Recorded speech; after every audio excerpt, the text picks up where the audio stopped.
Hello and welcome to the channel. My name is Josh and you're watching our history. Today we're going over the life of Mampuru II, and as the son of Sekwati's eldest brother, he believed he was the designated successor to the Pedi throne. So if you enjoy this, please be sure to like, and if you're new here, consider smashing the subscribe button. If this isn't your first rodeo and you haven't shown some love to that subscribe, now is your opportunity. Thank you for watching. Mampuru II.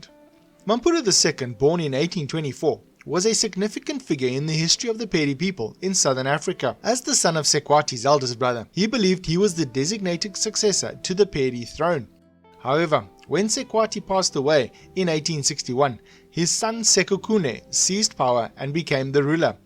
Sekhukhune's reign lasted until 1879, when a joint British-Swazi invasion removed him from power and installed Mampuru as the king.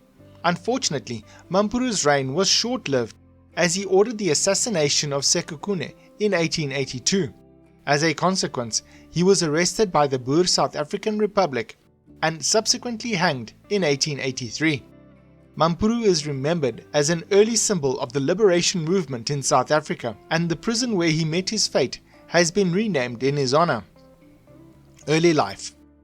After the death of Sekwati in 1861, a succession crisis arose within the Pedi kingdom. In Pedi tradition, rulers would have a timamolo, or candle wife, along with their regular wife, and their children from this union would be the rightful successors to the throne. Mampuru, who was the child of Sekwati's eldest brother's candle wife, claimed to have been designated as heir by Sekwati himself. He possessed the royal insignia, which further supported his claim. However, Sekhukhune, the eldest son of Sekwati, disputed this and alleged that Mampuru's mother was not impregnated by Sekwati's eldest brother, but by a commoner. Additionally, the marriage to Mampuru's mother was deemed illegitimate, as he had not fulfilled the customary requirement of presenting a black bull. Sekhukhune rose to power by seizing control and eliminating Mampuru's advisors, leading Mampuru to flee the region. During his reign, Sekhukhune implemented various measures that proved beneficial for the Pedi. He expanded their territory through both conquests and strategic marriages, invested in the mining and agricultural sectors, and equipped his army with firearms. However, tensions arose between Sekhukhune and the neighboring Boer South African Republic, commonly known as the Transvaal, as well as the Swazi people. This eventually led to the Sekhukhune War, a conflict that unfolded as a result of these disputes. Ascension and Execution. In 1877, the British Empire took control of the Transvaal as part of its expanding territories. This led to a subsequent invasion of the Pedi realm in 1879 by a combined British-Swazi force. Sekhukhune was overthrown, and Mampuru was installed by Sir Garnet Wolseley, the British High Commissioner of Southern Africa. However, the Transvaal regained some independence after the First Boer War from 1880 to 1881. Despite this, Britain maintained control over foreign affairs and relations with tribal societies in the region. In 1882, Sekhukhune, the former king of the Pedi tribe, was allegedly murdered by his half-brother Mampuru, who believed Sekhukhune was plotting against him. Mampuru was subsequently arrested and charged with public violence, revolt, and the murder of Sekhukhune. It's important to note that Mampuru's opposition to the hut tax imposed by the South African Republic also played a role in his arrest. On the 22nd of November 1883, Mampuru was publicly hanged at a Pretoria Central prison, but the rope broke during the execution.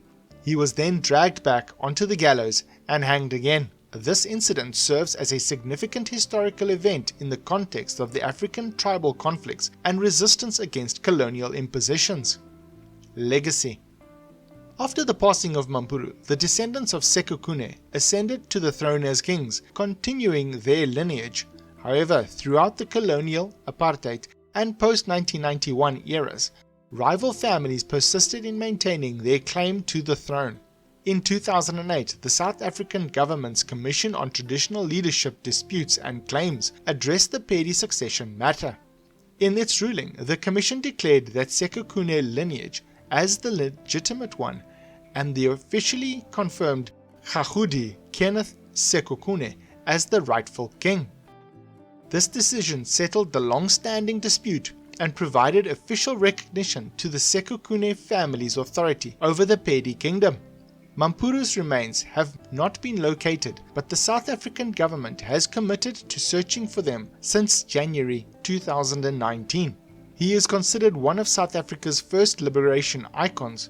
To honour his memory, Potgieter Street in Pretoria was renamed after him in 2007, and an annual Mampuru II Day is celebrated in January. In addition, on April 10, 2013, the prison where he was killed was renamed Kgosi Mampuru II in his honour. Furthermore, there are plans to erect a statue of Mampuru in Church Square, Pretoria, facing the statue of Paul Kruger, who was the President of the South African Republic during Mampuru's execution. If you enjoy this channel and you'd like to support more content like this, because all contributions are greatly appreciated, please check out the Patreon link in the description below.